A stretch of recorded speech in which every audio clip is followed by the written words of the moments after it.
हम सब का संकल्प महान,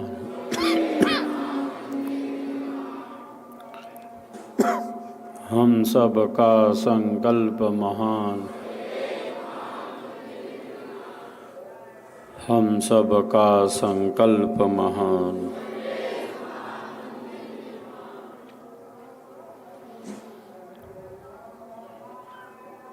तालियों की गड़गड़ाहट, सब एक दूसरे के उत्साहवर्धन में।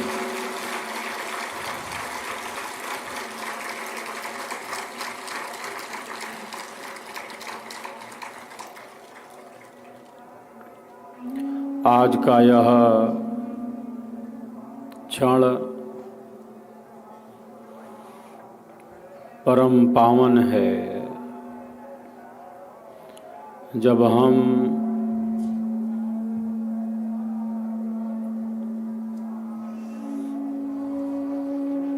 सद्गुरुदेव की पावन पुण्य तिथि 70वीं पुण्यतिथि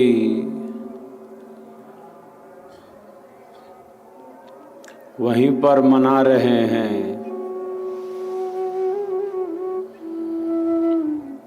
जहाँ पर हमारे परमाराध्य सद्गुरुदेव भगवान ने 1954 में योग मुद्रा में स्थित होकर अपने भौतिक शरीर का परित्याग किया था।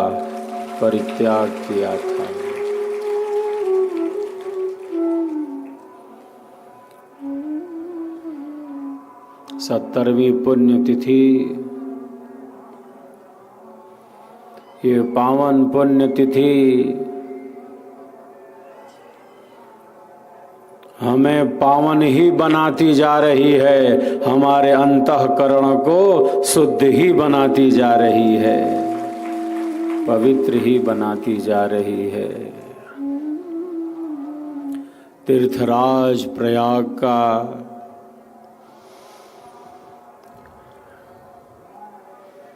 यह पावन क्षेत्र, जहाँ प्रकृष्ट रूप से यज्ञ संपन्न किया गया हो, प्रथम बार वही प्रयाग है। जो भूमि ही यज्ञ की है, हम सबके पूर्वजों ऋषियों की यह पावन धरा, जहाँ प्रकृष्ट रूप से यज्ञ किया गया हो, उसी पावन भूमि पर आज बसंत पंचमी से 5 दिवसीय महायज्ञ हो रहा है।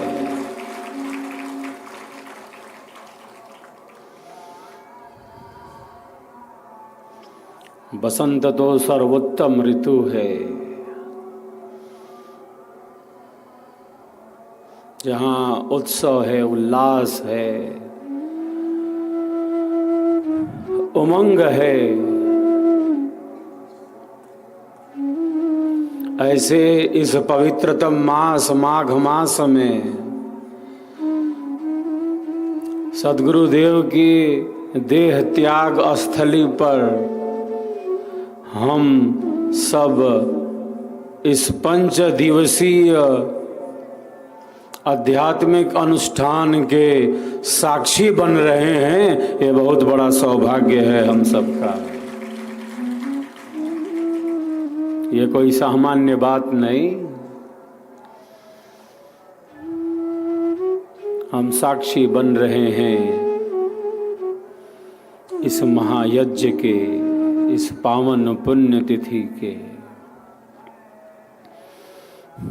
महापुरुषों के आविर्भाव पर, महापुरुषों के तिरोभाव पर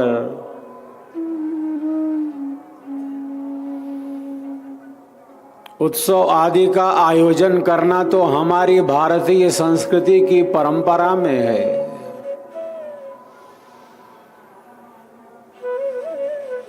महापुरुषों का बताया पथ ही हम सबों के लिए कल्याणकारी है। हमने कहाँ का मार्ग देखा है, हमने किधर का रास्ता देखा है।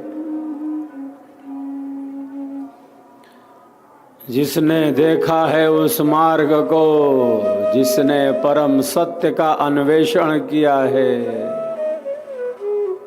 साधना की अतल गहराई में पहुंचकर हमारे परमाराध्य सद्गुरुदेव भगवान ने जिनकी हम पावन पुण्यतिथि मना रहे हैं, साधना की अतल गहराई में पहुंचकर हमारे अमर सद्गुरुदेव ने अध्यात्म के सर्वोच्च शिखर को प्राप्त कर लिया, उसका अनुभव कर लिया।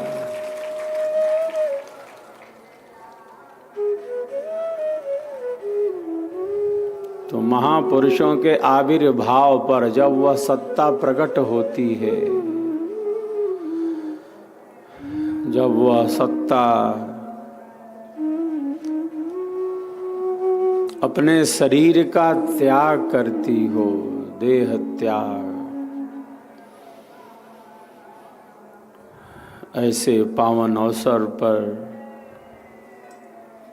हम सभी विहंगम योगी सद्गुरुदेव की पुण्य स्मृति में अपने जीवन को ब्रह्म विद्या के सिद्धांतों में ही गतिमान रखने का ही तो संकल्प लेते हैं।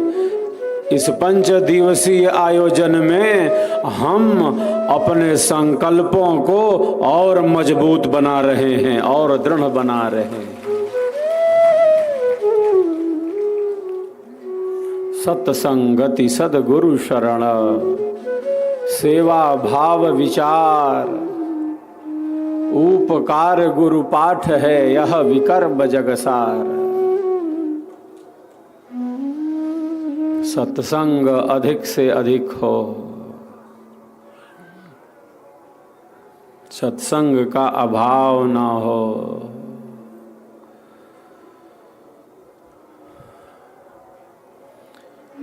जिस प्रकार लोहे को चोटिल करके इच्छित आकार का बना दिया जाता है, जिस प्रकार उसकी उपयोगिता हो,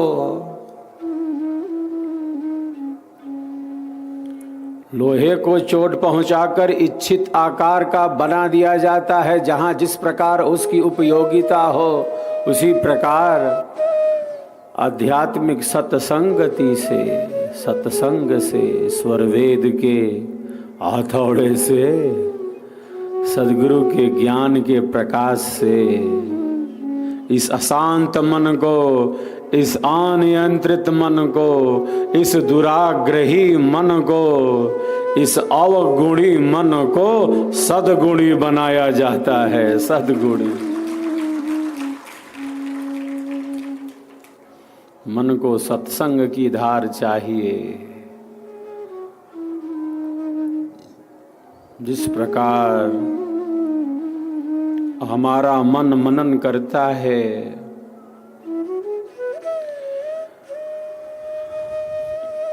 हमारा मन जो भी मनन करता है और हमारी बुद्धि उसका विवेचन करती जाती है,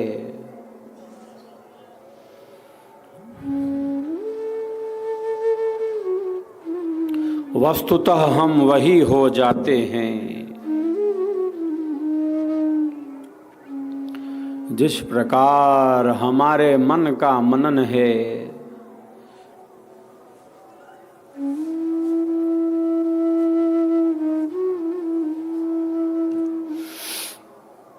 और हमारी बुद्धि का विवेचन है,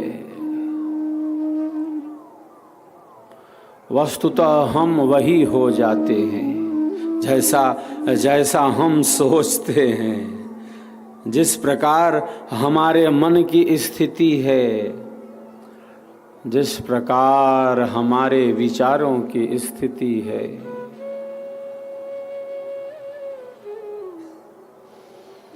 हमारा मन बहा जा रहा है, संसार में बहा जा रहा है। मैं, तू, यह वह। हमारा मन बाह्य संपर्क में है।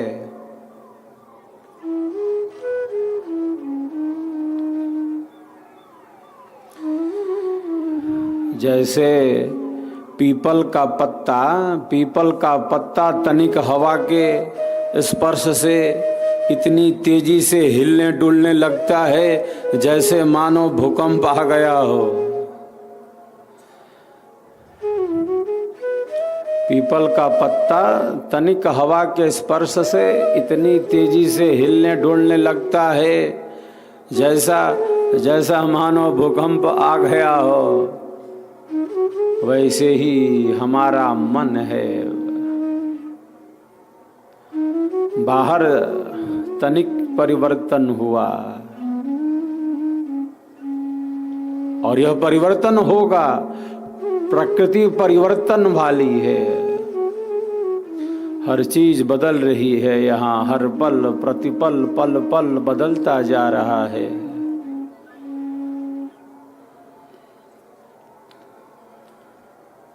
ये सुबह है, ये शाम है, ये दिन है, ये रात है।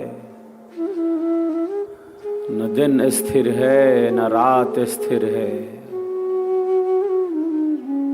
न दिन स्थिर है, न रात स्थिर है। सब कुछ बदलता जा रहा है, हर क्षण, हर पल, प्रतिपल, पल पल। बदलाव इसका नियम है। प्रकृति का शाश्वत नियम है परिवर्तन।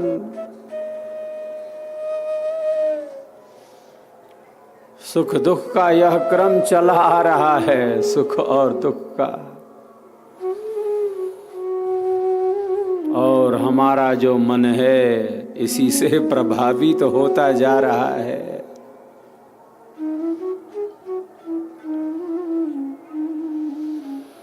सुखों के मिलने पर अत्यधिक प्रसन्न ना हो। सुखों के मिलने पर जो अत्यधिक प्रसन्न हो जाता है, अत्यधिक दुख प्राप्त होने पर उसकी क्या स्थिति होगी।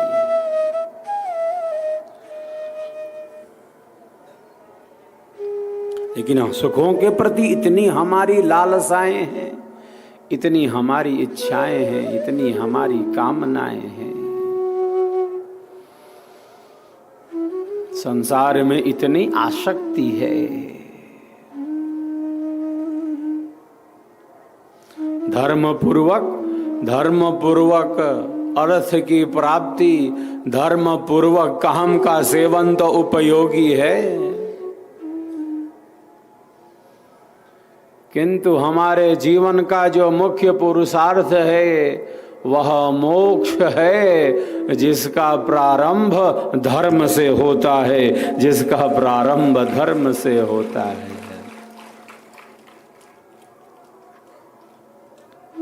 इस बिखरते हुए मन को, इस बहे जा रहे मन को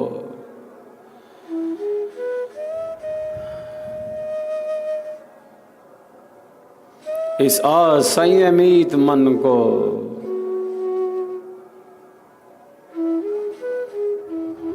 जो ब्रह्म विद्या का पथिक है, जो विहंगम योगी है,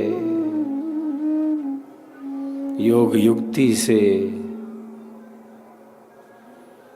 ज्ञान युक्ति से, विवेक की युक्ति से नियंत्रित करता है। विचारों के उतार चढ़ाव पर नियंत्रण प्राप्त करने लगता है।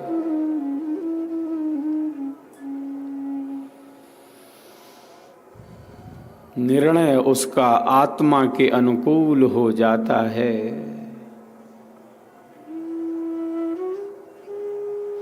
मैं प्रायः कहता रहता हूँ,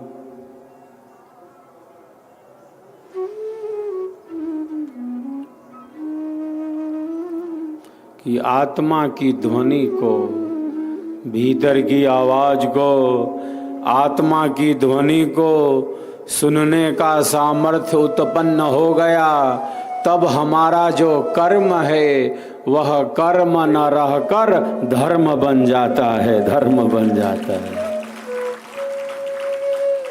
हम सदैव श्रेष्ठता और सुचिता के ही पथ पर आगे बढ़ेंगे। कब? जब हमारा जो मन है वह आत्मिक है, आत्मा के अनुकूल है।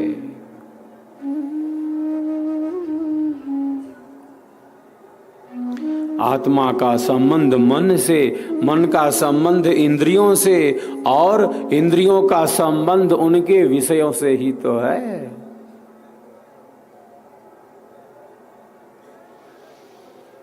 तो मन के किसी भी विचार पर बुद्धि का निर्णय हो जाए और वह निर्णय जो बुद्धि ने लिया मन के विचारों पर, वह मन का विचार आत्मा के अनुकूल नहीं है, तब अधोगति है। आत्मा की ध्वनि को, भीतर की आवाज को सुनने का जो सामर्थ्य है वह ब्रह्म विद्या का ही पथिक उत्पन्न कर लेता है। इतनी आंतरिक शक्ति होती है उसके पास। बाहर का बदलाव तो है, संसार के सुखों में, संसार के सुखों में, और सुख भी कैसे, जैसे बिल्कुल अल्प हों, विनाशी हों, मिटने वाले हों, बदलने वाले हों। सुख भी ऐसे जिसमें दुख भरे पड़े हों।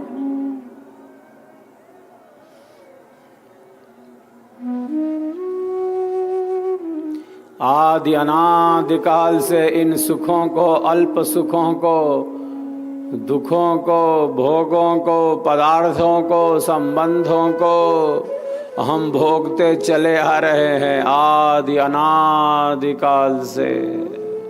मैं तू यह वह, मेरा तेरा, अनंत अनंत जन्म और जीवनों से यह सब घटित होता चला आ रहा है।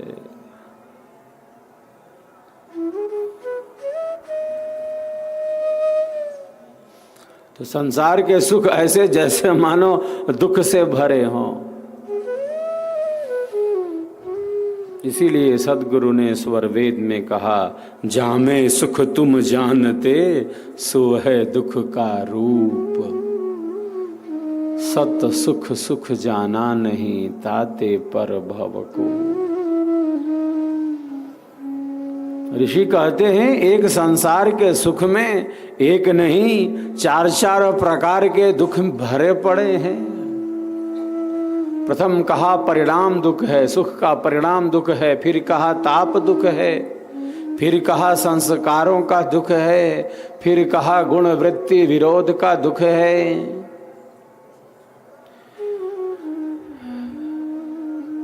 एक सुख में एक दुख होता तो चलो सुख दुख मिश्रित है, यहाँ तो कहने का सुख है उस सुख में चार चार प्रकार के दुख भरे पड़े हैं। सुख का परिणाम ही दुख कहा है, दुख सागर इसे कहा गया है। जो वस्तु जैसा रहे तैसा वाको जान, रूप बोध निर्भ्रांत है, संशयहीन सज्ञान। जो चीज जैसी हो उसको वैसा ही जानना विद्या और ज्ञान का वास्तविक लक्षण है। जो संसार में ही, इन भोगों, इन पदार्थों में ही संपूर्ण सुख देखता हो, जानता हो,